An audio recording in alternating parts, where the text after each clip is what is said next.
Uh, okay. Hello.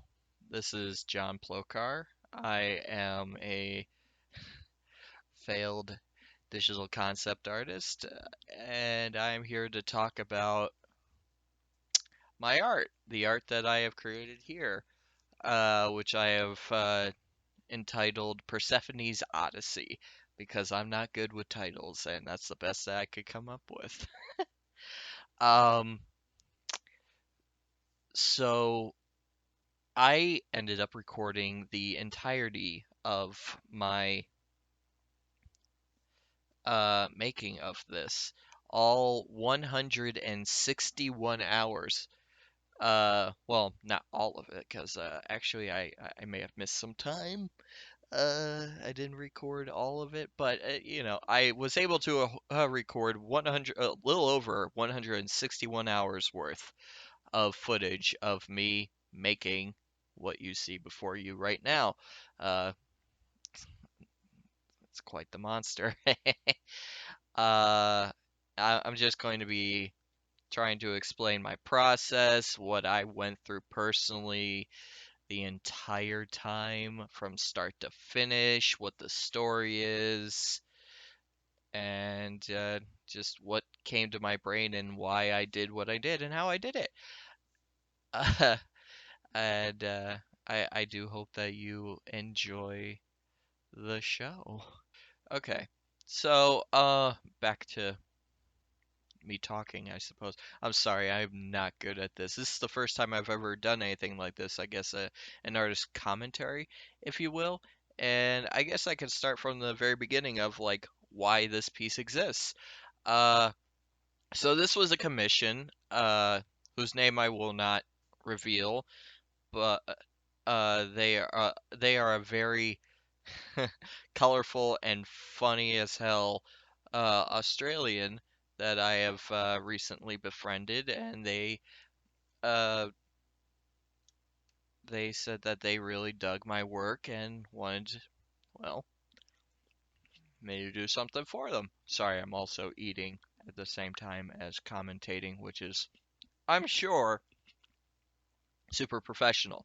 Anyways, uh, so they came to me with this idea, this concept, and I myself, being a concept artist, kinda, sorta, in the loosest of terms,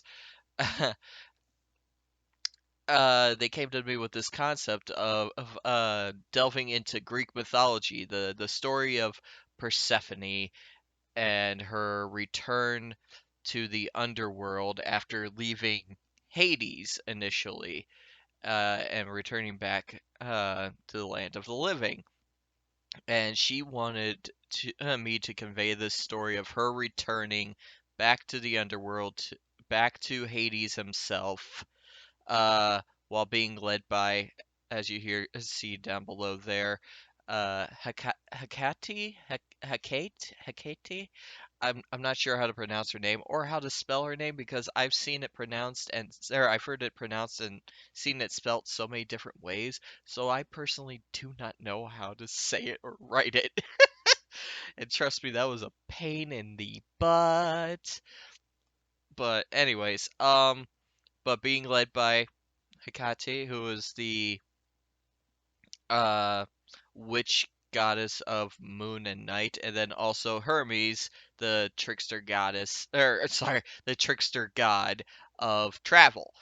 From what I was able to understand, and Persephone, in case you are unaware, is the goddess of springtime and flowers, and she was basically at one point kidnapped by Hades himself and has succumbed to a form of Stockholm syndrome, if you will, more or less, and fell in love with Hades over her time with him, and now she is returning to the gates of the underworld to be reunited with her one true love in her mind. And he is waiting for her right there. A little Hades. Just my little my little creepy man. And as you can see here, this is one version of two that I essentially created. One version with the Cerberus, oh, which by the way, the story shows that the Cerberus is actually guarding the gate of the Underworld, and there's one with and one without. I liked both so much I couldn't really choose which I preferred. So here we are. Pause.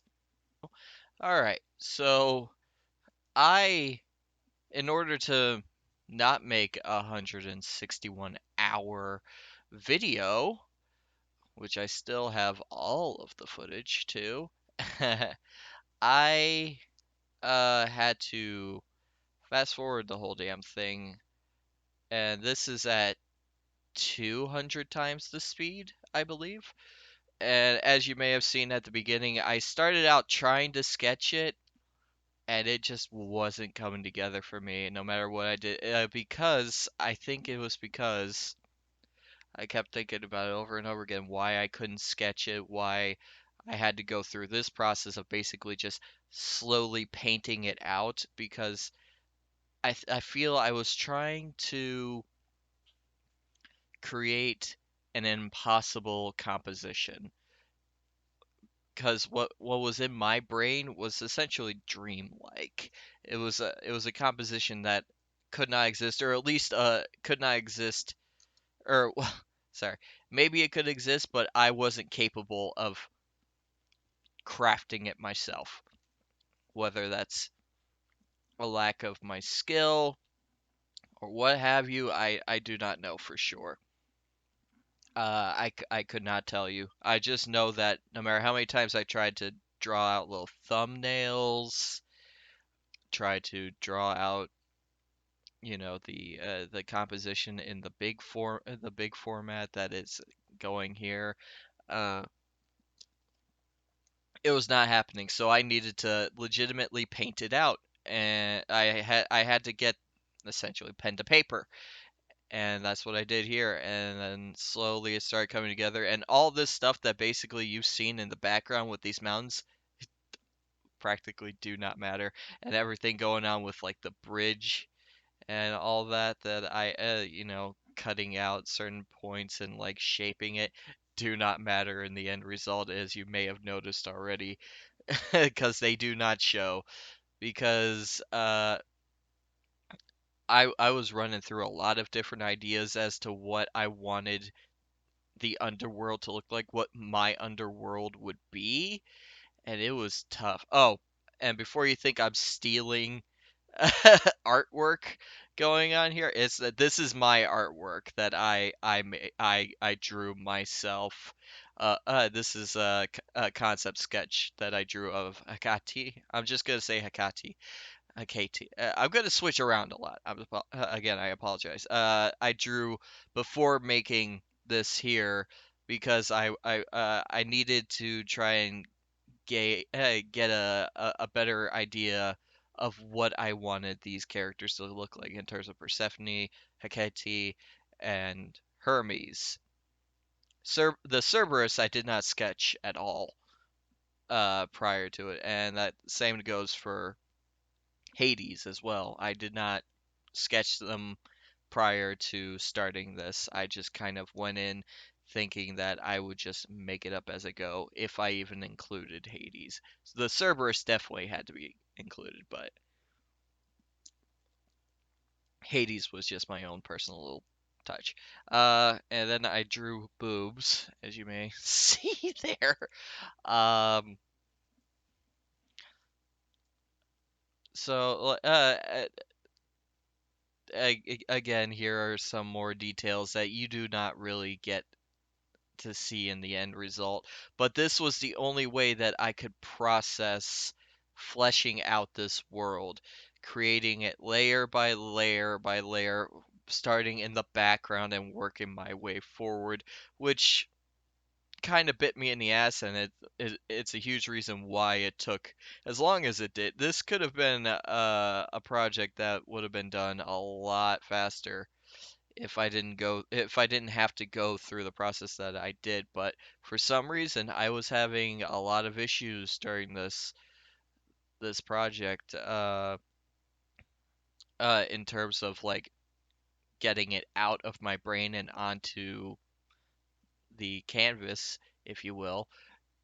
And also just personally as an artist, I was going through a lot of imposter syndrome while in the first stages, honestly, th- throughout probably I want to say the first half of making this, I was doubting myself hardcore as an artist. I There were days where I couldn't even pick up the pen, the stylus, and just go through with another day of pretending I was an artist. I felt defeated a lot of times, and I didn't know what to do from there. But that also added to why it took so long. Not necessarily the hours I put into it, but the times that like I just was not working on it. I could not work on it emotionally, mentally. I just was not there. But I had to push through that in order to get this done. Now, finally, after several hours of working on this, we're starting to see the layers that actually do come through at the final product, but it took a while to get there, as you may have noticed. Like all these details, they probably don't really matter, the ones up top, because they do kind of get hidden by all the clouds and atmosphere that I present in the piece later on. That's another thing that I've never really gone to this extent, the depth that I wanted to achieve. I haven't really done that before. I've never tried to, and maybe it failed in the end result. I think that overall it turned out pretty decently. I'm pretty happy with the final result, even though the final result is nothing that I originally imagined it being. Like I apologize for some of the random flashes that you might see because I there were times where my screen was still recording and I was sent funny pictures and memes. So you might see some really weird stuff. Although I mean the piece itself is very weird. So uh with uh with the creation of the architecture, I started going into some H.R. Geiger territory where I wanted to make it surreal and sexual in a manner. Uh, Whether that was a good idea or not, I don't know. But at first, as you could tell, like I went no subtlety at all whatsoever. I just straight up drew a dick. But as it went along, I slightly toned it down, even though the sexual overtones are there for sure. But I wanted it to not just be simply dick and balls and tits. I wanted it to be present. I wanted it to give off the vibes that I wanted just to sort of set the viewer off a little bit, just to give them a kind of like this place is enticing yet disturbing in a way. Like it's almost like somebody could be seduced by it while simultaneously be repulsed by the same visuals. So and then I started getting more and more surreal with my visuals, as you can see, combining what I wanted to make were statues and nature sort of blending together in death, almost like the nature that is presented in this world is not quite alive.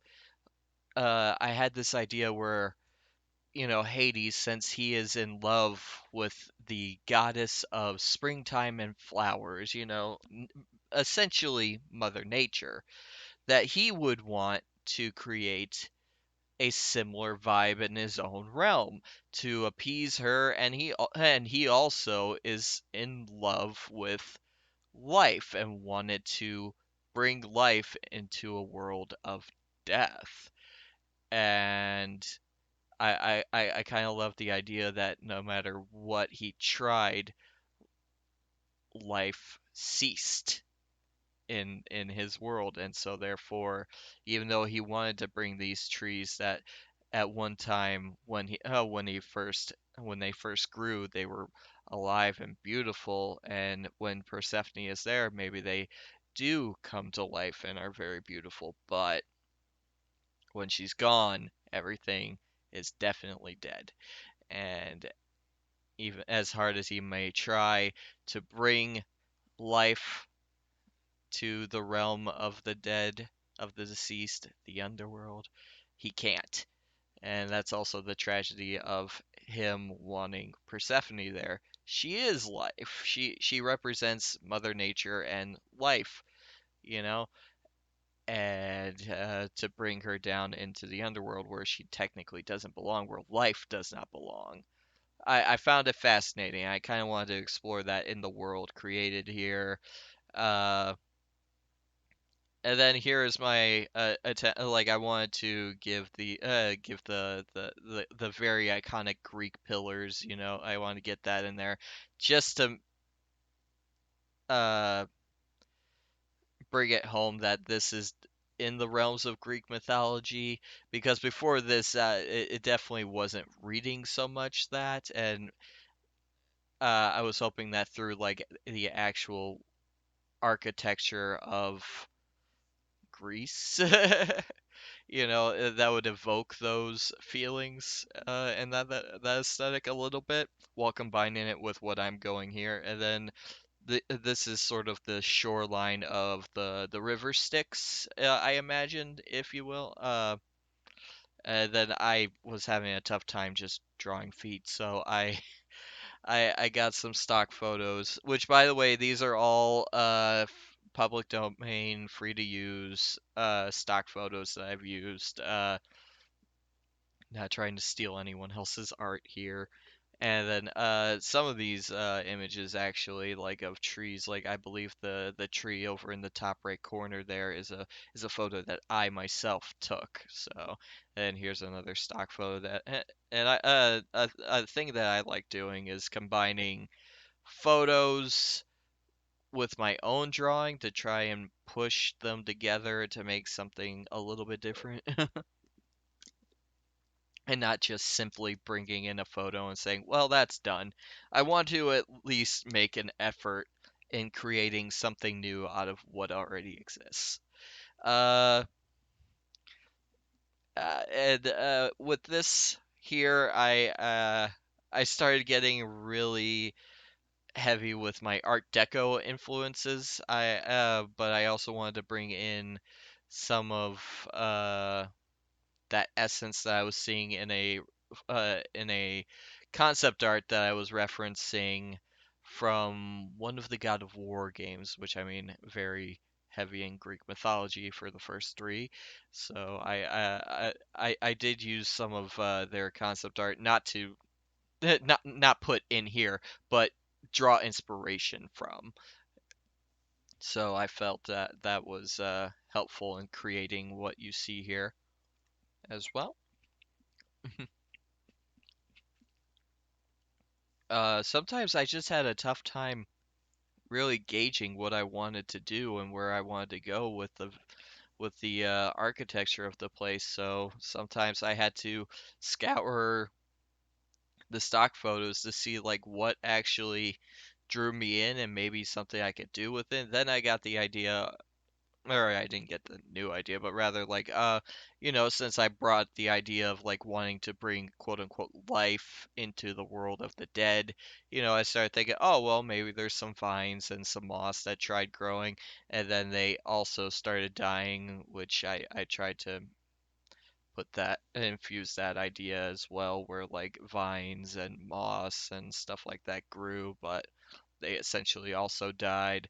And then here's where I start implementing the atmosphere of the background with like these beautiful clouds and a tree in the distance to show that like an upside down tree to show that like these there's not just up and down but rather there is no telling where gravity is like you could be standing right here, you could be standing up where that tree is up there, and it's kind of all over the place to make it just to bring a little bit of a surreal feel. Even though I don't think I executed it as well as I should have, I probably should have done a little bit more to elaborate on that idea. But overall, uh, I still like what it ended up being.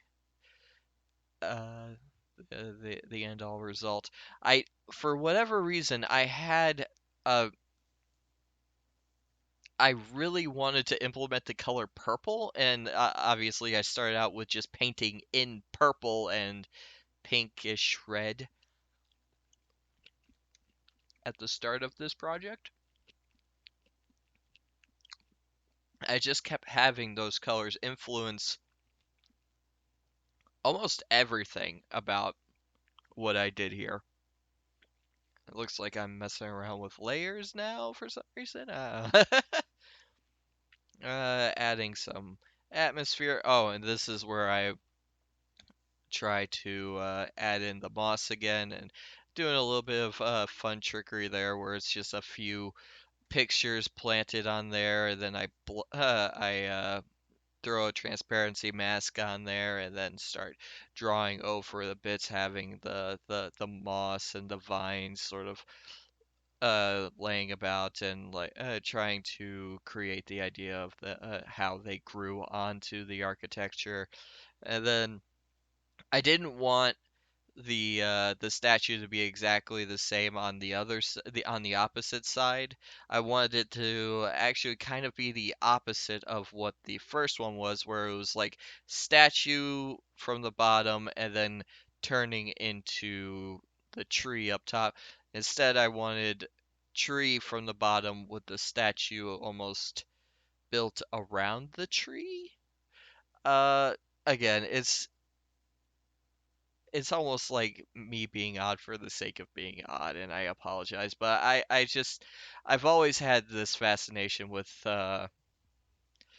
death and nature and man-made architecture being infused with nature, and something about has always drawn me in, and I've loved it, and I wanted to infuse it here. There's something beautiful about when nature and uh, the cold concrete kind of just are becoming one. Uh, I can't really explain it, but it's an aesthetic that I've worked into a lot of my art. Well, at least I used to back in the Art Institute, where I developed a lot of my strange uh, art, if you will. Yeah, my strange aesthetics. Another reason why this took oh so long is because I insisted on using photos, stock photos for a lot of these trees, which I probably should have just painted myself. And I technically do like combine my painting of trees with photos of trees, but my mentality, like I said, for probably the first half, and even in this portion here, I was going through a lot of imposter syndrome, and anytime I wanted to create something new, I almost felt like I couldn't. I couldn't make a tree myself because I'm not good enough as an artist. That's what my brain kept telling me, even though I had drew a tree not that long ago in terms of where we are in the timeline now. And it looked just as good, I believe, and it blends seamlessly. But when you get into those mindsets, sometimes it's tough to shake. Uh, Again, for whatever reason, like with some of the temple ideas I had, I couldn't just draw them, but I had a feeling of what I wanted to happen visually there. So I went looking for more stock photos, and then I started painting over them, and not just like leaving them like with their flags or anything like that. But I also didn't want the buildings to look exactly how they do. I wanted to create my own spin, so I started like changing the windows, the roofs. This came out of nowhere where I was like, the left side is very boring. I need something to happen here. So I took the Leaning Tower of Pisa, and then I started making it like starting stacking it on top of itself over and over again. I was like, well, what if I were to do that until it goes all the way up, as though it's like connected on the uh top of the canvas, where it's on the other landscape, if you will, that's hanging above our land that we're standing on. I'm so sorry that I can't really explain myself all that well in terms of the layout of this world, but here we are.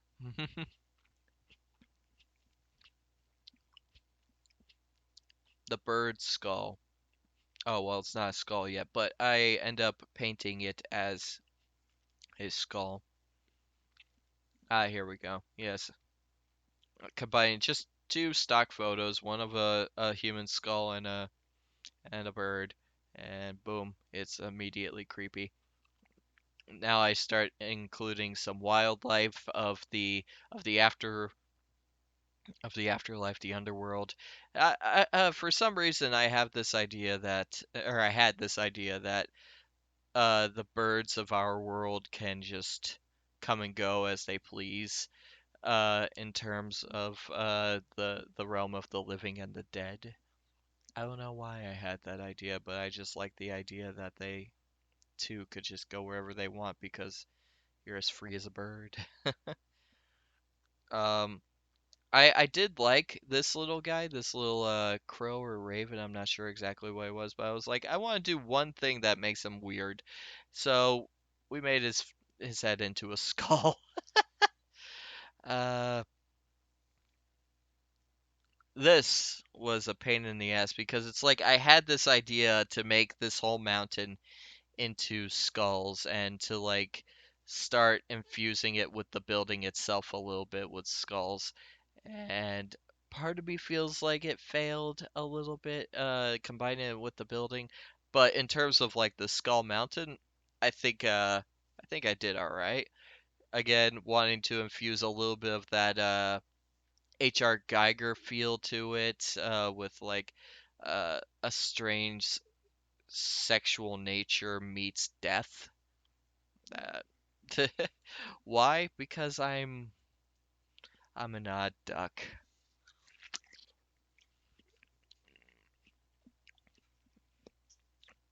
Again, combining stock photos of what I could find of skulls, and I was able to find what seemed to be some catacombs. And then I was like, all right, now I just paint those everywhere. And then sometimes I would take like yeah that and just copy and paste them all over the place, switching their orientations and all that to make sure that it doesn't look like that's exactly what I'm doing by copying and pasting. And then here I'm just painting over the two images to make them, one, make them feel like they are one piece now. And now I'm adjusting the colors and the shading, try and implement a little bit of atmosphere so that it all blends well. I thought that underneath that bridge was pretty boring, so I wanted to give a more beautiful horizon. Also allude to the fact that like there's not just one light source. There's not like one sun in this entire realm. It's almost like light and darkness are in constant flux, if you will.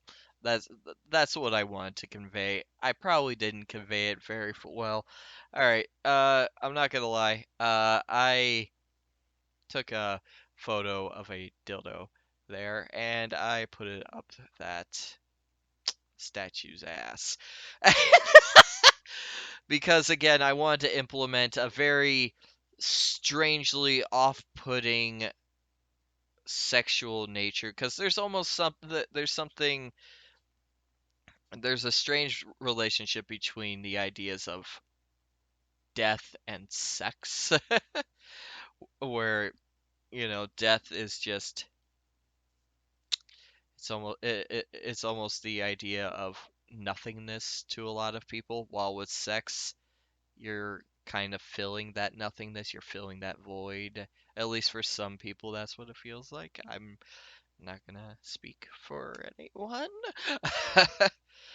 Here I'm back to making some birdies and sort of adjusting the. What I probably should have done was have them crossing a bit more. Oh, here's my Hades, little Hades, and just having him chill up there waiting for his beloved. Here it was simple. I just grabbed a stock photo of about a dozen hands or so or something like that, and I just pasted them in the river sticks, what I'm calling the river sticks anyways, and having their hands coming out like nothing too major. And then I wanted to give a slight reflection of their hands and arms, coming through, and then another stock photo of a bunch of hands that I just place in there sporadically, paint over, and hey, yeah, first include the reflection that I paint over ever so slightly to give like the impression of waves, and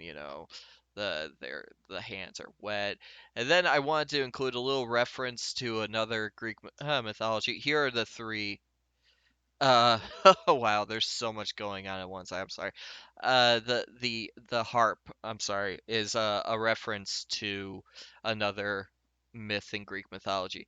Uh, Here are the three concept sketches that I ultimately was given the okay on their designs, and what would be in the final product. And now I am trying to. The first sketch was obviously Persephone, and now I'm trying to figure out how I want to present my Hecate, um, which was a bit tough because, like, how do you how do you draw a character who has six legs to deal with? Like how do you how do you present them in a way where it feels natural, but you also want them to kind of give the impression that they can still move around, walk around? That was a bit tough. There's my a better look at my concept art, or my concept sketch of Persephone, the one that was okay. There was actually quite a few different versions of her. Uh, some starting off very innocent, some appearing more in line with a classic Greek aesthetic, and then some that went straight into, I would say, goth girl, very much so in love with the idea of death and abandoning her roots, no pun intended, in terms of nature and all of that. Her color design, I definitely wanted to base largely on Poison Ivy, the villain of if in case no one knows who Poison Ivy is, she's a DC Comics villain for Batman. Because I am a large nerd, and I thought it was fitting too, since Poison Ivy saw herself very much so as Mother Nature incarnate. And so I figured, why not have the goddess of basically Mother Nature look somewhat like her a little bit, at least in terms of the color scheme. I like the idea of that, and then to have these really beautiful swirls, gold swirls, sort of like on her skin, as though she's I wanted to give the impression that maybe these people aren't necessarily born, but maybe they are made, maybe they are created, rather than born a natural birth like some people. Um, I was having, like I said, I was having a very difficult time with the KT, and I began stitching my own sketches onto the new person, if you will. For whatever reason, it was kind of tough for me to get what I wanted out of myself some days, so I had to improvise. Like, okay, what do I do? Oh, okay. Well, how about since I already technically drew this part and this part and this part, why not infuse them with a new sketch? And so that's what I did. I started just sketching like normal, not necessarily trying to make her look all that three-dimensional. I figured I would keep fleshing it out, fleshing it out, fleshing it out until I can make it passable, eliminate those sketchy lines as I went, and that's what I did.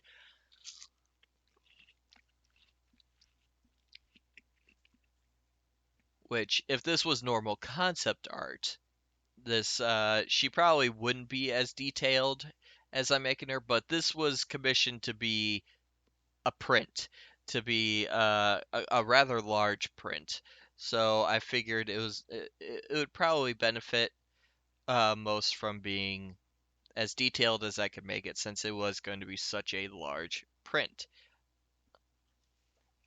Um, I apologize. I'm eating again. I'm eating some watermelon. Well, mixed fruit, and now it's watermelon. Because that right there is riveting commentary. I know you all love it so much. Anyways,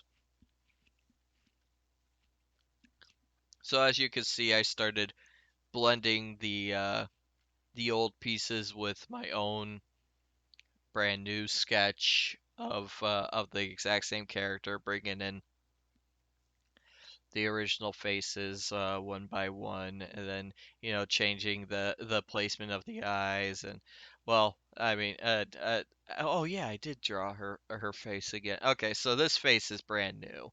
I That's clearly not from the original drawing, but because I kept looking at that one there from the original sketch, and I knew that like no matter what I did, I wasn't going to be able to like put it in the position that I wanted. Here's me including all the jewelry that was missing from before.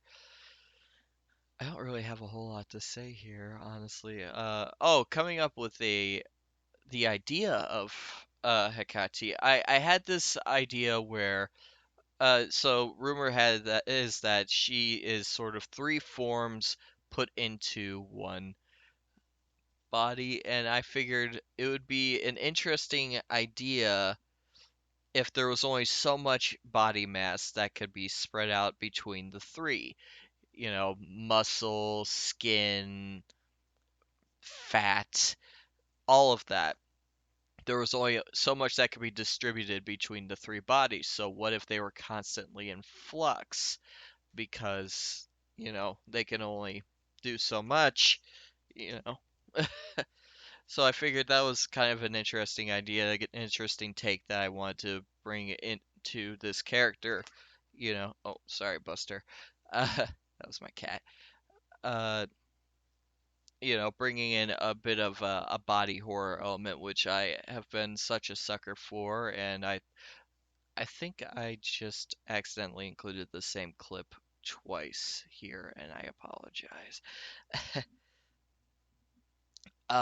But yeah, so I brought in some influences from you know, like I said, H.R. Geiger and David Cronenberg in order to bring some of these ideas and concepts to life. I had presented myself a little mood board to reference off of, and bring Hecate to life. My idea is that one represents the uh the version of her that can see into the future. One sees all that that is happening in the present, and the other sees into the past. The one on the right sees into the future, so therefore, in my mind, she would look a little bit more uh, innocent and naive. The middle one sees the present, so therefore she lives in the here and now. And then the one on the left has lived a life of her like I wanted to give the impression that she's lived a life and she's seen the past. She doesn't know what happens in the future, so she bases everything off of what has already happened before. uh Hermes, as you may have guessed, I based his face, the face that ended up being his official face here. I drew a lot of other faces, but his face here is based off of Heath Ledger. Because according to the person who commissioned me, she wanted Hades to feel very mischievous.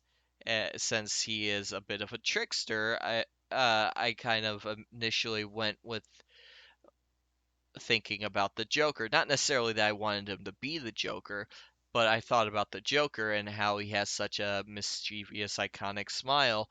Any version I've seen of him. But what I thought would work best for this character, a guy who is charming and quick on his feet, I initially thought about Heath Ledger and his smile being so,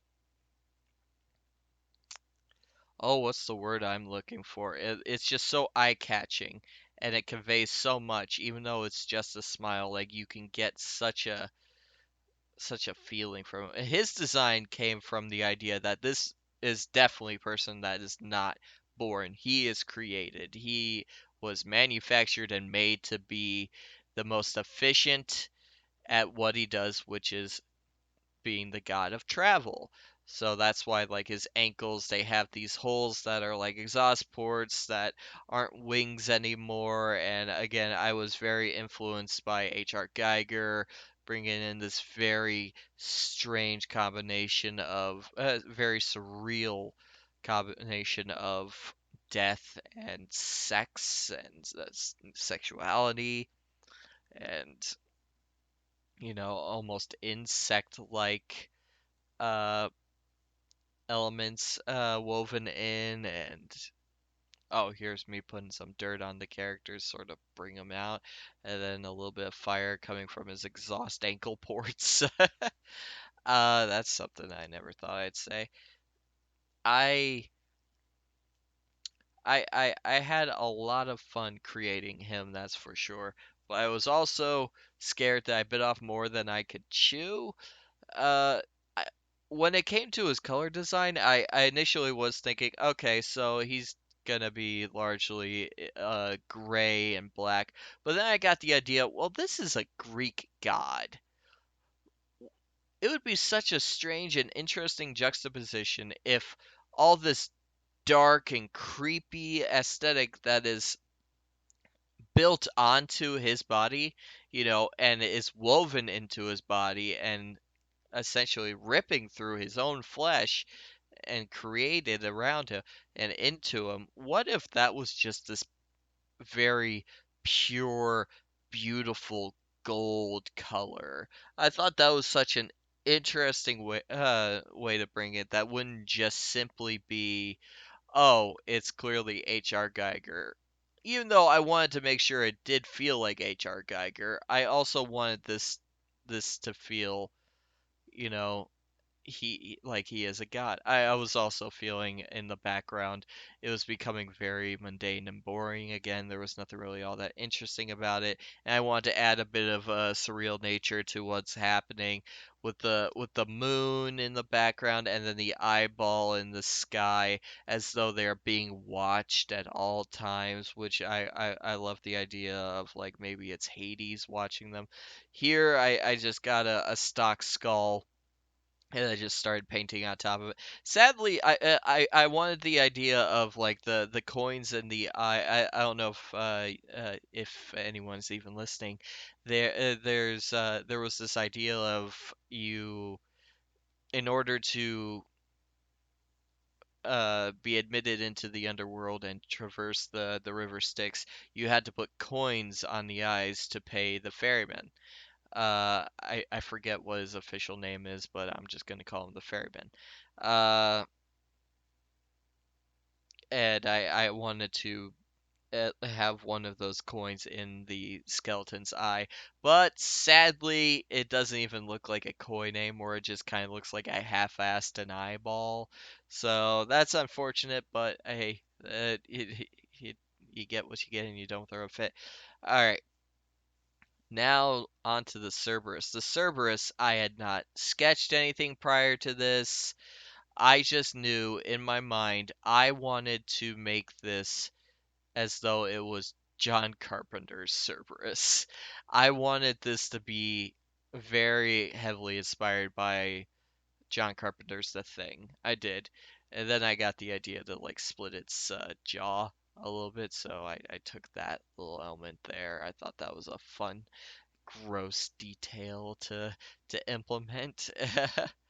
But yeah, I started out sketching initially, as you can see, and then I slowly started uh, running out of steam there. I wasn't sure how to take the imagery anymore, the monster designing anymore, so I just started painting with one of the brushes to see what happened. And then all of a sudden I started visualizing the form of the beast. And it started slowly coming out, and I started fleshing it out more and more. Then I started breaking it apart, molding it together. And again, I loved the idea of you know, kind of like what was happening with a lot of John Carpenter's designs in The Thing, where I know it's not specifically his designs, but for the sake of this video, I'm just saying John Carpenter. I apologize for the actual artist who came up with these amazing creature designs. But anyways, I I absolutely have loved those designs since I was a kid, and I wanted to pay a little bit of homage to that with my own creature in that same vein. So I started, you know, breaking these things apart and putting them together like this. The Cerberus, in case you don't know, is a three-headed dog that guards the underworld, the gates of the underworld. So I had the idea of like, well, what if it wasn't just simply, three heads on top of one generic dog body, but how about it's again almost like Hecate's design. I wanted it to constantly feel like as though it's morphing and shifting and changing, breaking apart and forming back together and just ripping itself apart just to stay alive, if you will. And I just loved that idea, and I just kept wanting to play with it more and more as it went on. At first, this arm down, well, leg, this dog leg down here started out as a normal dog leg. Then I broke that apart. Then I changed it into something else. This was initially going to just be a regular tongue, and then all of a sudden I started thinking of the idea of like, well, what if it actually transformed into something else to grab the souls that were trying to escape or break into the underworld and then like suck them in and and then I had a lot of fun creating this, but I also had a lot of freedom, so that meant a lot of a lot of overwhelming feelings, if you will, on like, oh, I can go anywhere. Fuck, that's too much. Where do I draw the line? What do I stop at? How much freedom is too much freedom for me to have?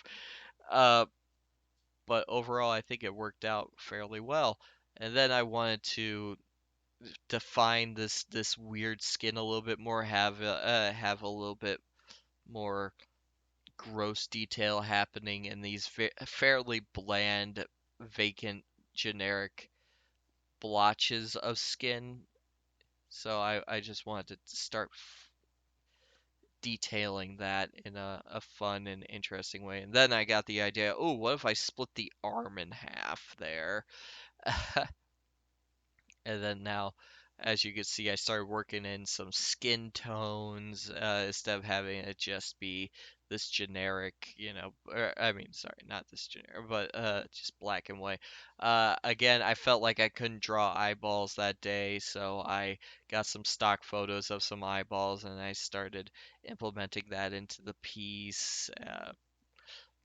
Started color correcting and painting over them until it felt like they were actually fitting and becoming one image.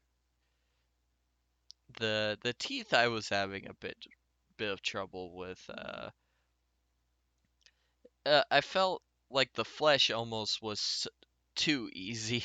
There were times where I felt like it was so easy to make it look gross, but for whatever reason, when it came to the bone and the teeth, there was something about that always kept bothering me, and I kept fiddling with them, changing the shading, changing what I could about the texturing, but something always just rubbed me the wrong way until finally I told myself I just have to accept it for what it is. Now I'm fleshing the skin out a bit more. I feel like the skin didn't come to life truly until I started drawing in the veins, and that's when the colors really started coming together in this fantastically gross type of way.